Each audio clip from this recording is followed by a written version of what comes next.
আজকে তোমার মা বাপকে কয়ে ধ্যান হয়েছে কেন? আজকে ধ্যানটা হবে কেন তোমার মা বাপকে?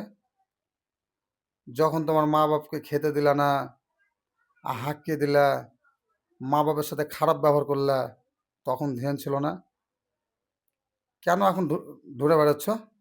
এখন তো খোঁজার কোনো দরকার নাই। মা বাপকে অনাথ আশ্রমে রেখে দিয়েছো, কেন এখন খুঁজবা? ও, এখন তো তোমার না খুঁজলে হবে না। কারণ 2002 সালের ভোটের তালিকা খুঁজছো। তুমি এরকম তোমার মাকে ভালোবাসো, এরকম তোমার আব্বাকে ভালোবাসো, কেন তখন তো হাঁকিয়ে দিলা? দরকার নাই তো। তাহলে এখন কেন খুঁজছো? খোঁজার কোনো তোমার প্রশ্নই আসে না গো। একটা কথা শুনবা, মা বাপ কিন্তু না হলে কিন্তু কারোর হবে না। মা বাপ খুব দরকার। আল্লাহ,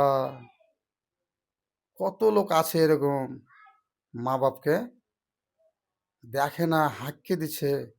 আর এখন সে মা বাপকে এতটা তোমার দরকার হয়েছে যে আমার মা বাপ না হলে হবে না। কেন এটাও করো?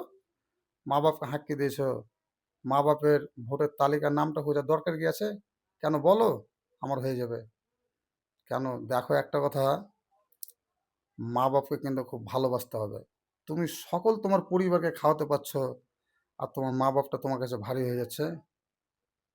কেন ভারী করবা ভাই? সবারই যখন খাওয়ার হচ্ছে, তোমার মা বাবারও খাবার হবে। বুঝতে পারলা? আর তোমার মা বাপ যদি না তোমার সাথে না থাকে, আর তুমি মা বাবার সঙ্গে যদি ভালো ব্যবহার না করো, তুমি কিন্তু জান্নাত পাবে না। গ্যারেন্টি দাম বলছি, তুমি জান্নাত পাবে না।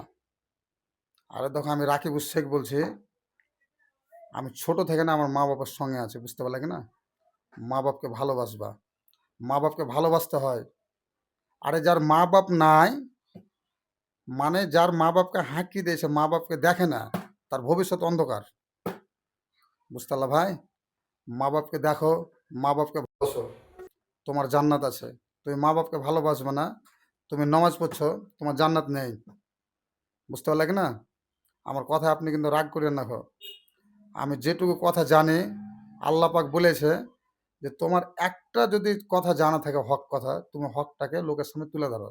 আমি সেটা তুলে ধরলাম। বুঝতে পারলে কি না? ভাই ভালো থাকবা, তোমার জন্য আমি দোয়া করব, আর তুমি আমার জন্য দোয়া করবা। বুঝতে পারলে ভাই? তুমি আমার দিনী ভাই। আসসালামু আলাইকুম।